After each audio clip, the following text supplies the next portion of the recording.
से मौसम की बेरुखी को झेल रहे बुंदेलखंड की हालत भयावह हो चुकी है। एक तरफ भूख से लड़ाई है तो दूसरी तरफ कर्ज की मार। हालत से बेबस किसानों की खुदकुशी की खबरें भी सामने आती रहती हैं। बुंदेलखंड बूंद बूंद पानी को तरस रहा है।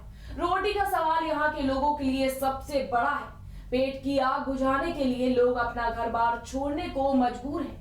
लेकिन ऐसे भयावह हालात में भी एक शख्स ऐसा है जिसने अपने इरादे से न केवल कुदरत की बेरुखी का सामना किया बल्कि सिस्टम को आईना दिखा दिया। पेश है हमारी खास पेशकश बुंदेलखंड का माझी।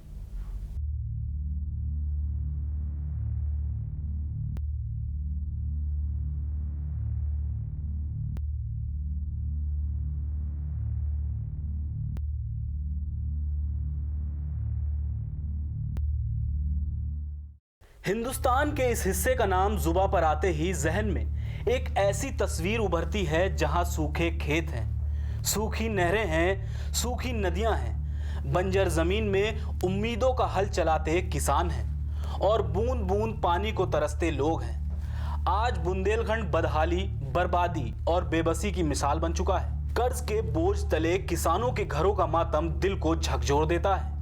भूख से लड़ाई मानो बुंदेलखंड की नियति बन गई है, जहां सूखी रोटी खाने को लोग मजबूर हैं। कुल मिलाकर बुंदेलखंड देश का एक ऐसा हिस्सा है जहां विकास के तमाम दावे, खुशहाली के तमाम सपने किसानों के सूखे खेतों में दम तोड़ते नजर आ जाएंगे।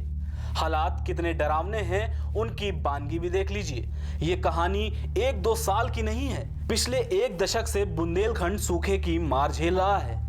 ऐसे हालात में भी बुंदेलखंड में एक ऐसा शख्स है जिसने ना तो कुदरत से हार मानी, ना ही इन कठिन हालातों में अपने घुटने टेके, जो अपने मजबूत इरादों से अकाल से भी लड़ता नजर आ रहा है। प्राइम टीवी पहली बार एक शख्स की कहानी दिखा रहा है। साधारण से दिखने वाले जिस शख्स को आप अपनी टीवी स्क्रीन पर देख रहे हैं, उसका नाम है कृष्णानंद। काल से जूझते हमीरपुर के सुमेरपुर थाना क्षेत्र के बड़ा पचखुरा गांव में स्थित एक मंदिर में कृष्णानंद का बसेरा है, जो बचपन से ही संत बनकर जीवन काट रहा है। कृष्णानंद ने वो काम कर दिखाया जिसे सुनकर आपको बिहार के दशरथ मांझी की याद आ जाएगी। कृष्णानंद ने दशरथ मांझी की तरह ही ऐसा काम किया है जिसे बूंद बूंद को तरसते बुंदेलखंड में कोई सोच भी नहीं सकता है। लगातार 3 साल से बादल बुंदेलखंड से रूठे हुए हैं। पूरा इलाका बूंद बूंद पानी को तरस रहा है। नहरें, नदियां और तालाब सूख चुके हैं। लोगों को खाने के लाले पड़े हैं। ऐसे हालात में एक शख्स ने मौसम से लड़ने का मन बना लिया और अकेले ही दम पर 8 बीघे का तालाब खोद दिया। हमीरपुर की बंजर पड़ी जमीन को हरा भरा करने के साथ जानवरों के लिए भी पानी का इंतजाम करने की पहल कर डाली है। उसकी जिद इतनी पक्की थी कि उसने जो सोचा वो किया। इंसान अगर ठान ले तो पहाड़ भी उसका रास्ता नहीं रोक सकता है। एक इंसान के इरादे और उसके मजबूत जज्बे को ही फिल्म मांझी में दिखाया गया था। पर्दे पर लोगों ने जिस कहानी को देखा वो असल जिंदगी का सच है। बिहार के दशरथ मांझी का सच, जिसने पहाड़ को काट कर रास्ता बनाया। फिल्म में दशरथ मांझी की कहानी को दिखाया गया है, लेकिन मांझी का काम इतना आसान नहीं था। एक तरफ पहाड़ था तो दूसरी तरफ लोग, जो मांझी के काम पर हमेशा उंगली उठाते रहे। लोगों ने मांझी को पागल कहा, सामने पहाड़ दिखाकर उसके इरादों को कमजोर करना चाहा, लेकिन उसका इरादा पहाड़ जितना ही बड़ा था। उसने अपने हथौड़ों की चोट से पहाड़ को काट कर रास्ता बना डाला। लोग भगवान से आस करते हैं, लेकिन मांझी कहता है कि हो सकता है कि भगवान को उसी से आस हो। बिहार के दशरथ मांझी की तरह ही बुंदेलखंड के मांझी कृष्णानंद की कहानी।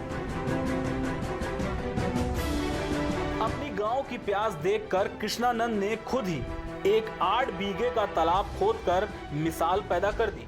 करीब 4 साल से दिन रात जी तोड़कर अपनी मेहनत और लगन से कृष्णानंद ने 8 फुट गहरा तालाब महज इसलिए खोद डाला कि आने वाली बारिश से ये पानी से लबालब हो जाएगा और उसके गांव के लोगों और जानवरों को पानी के लिए दर पदर भटकना नहीं पड़ेगा। कृष्णानंद ने अकेले जब इस तालाब की खुदाई शुरू की तो गांव वालों ने उसे पागल कहते हुए उसका मजाक उड़ाया, लेकिन कृष्णानंद ने हार नहीं मानी और अपने अटूट इरादों से तालाब को खोदने में जुटा रहा। और आज वो गांव वालों के लिए एक सबक बन गया है। सरकार इस समय बुंदेलखंड में खेत तालाब योजना पर बल दे रही है। मनरेगा से भी तालाबों की खुदाई हो रही है, लेकिन तालाब की खुदाई में महज 6 फुट की गहराई के लिए मजदूरों को 200 से 250 रुपए का भुगतान किया जाता है। लेकिन कृष्णानंद ने अकेले ही दम पर 8 फुट गहरा तालाब खोद डाला है।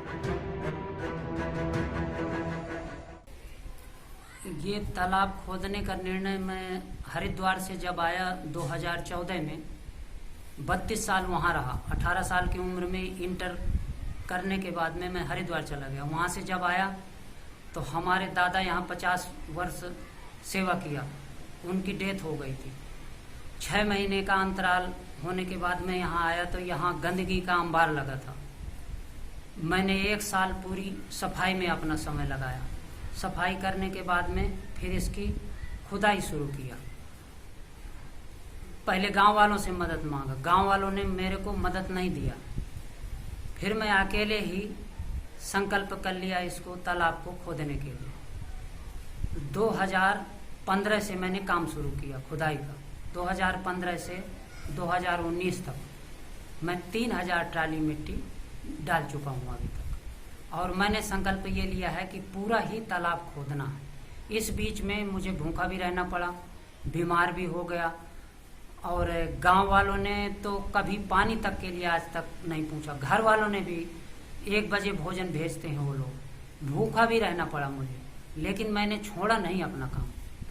और मैंने ये संकल्प लिया कि ये तालाब पूरा ही हमें खोदना है। 10 साल लगें, 15 साल लगें, 20 वर्ष लगें। 8 फुट की गहराई से मिट्टी ऊपर लाकर पूरे तालाब की मेड़बंदी भी कर दी है।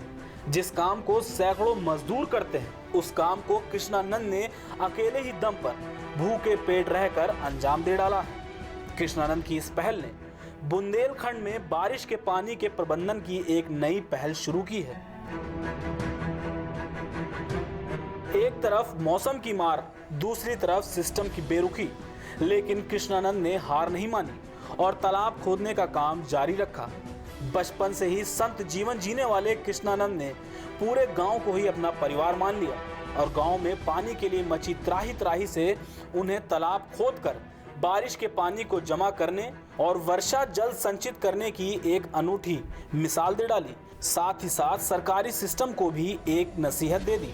एक तरफ मौसम की मार, दूसरी तरफ सिस्टम की बेरुखी, लेकिन कृष्णानंद ने हार नहीं मानी और तालाब खोदने का काम जारी रखा। बचपन से ही संत जीवन जीने वाले कृष्णानंद ने पूरे गांव को ही अपना परिवार मान लिया और गांव में पानी के लिए मची त्राही त्राही से उन्हें तालाब खोदकर बारिश के पानी को जमा करने और वर्षा जल संचित करने की एक अनूठी मिसाल दे डाली। साथ ही साथ सरकारी सिस्टम को भी एक नसीहत दे दी।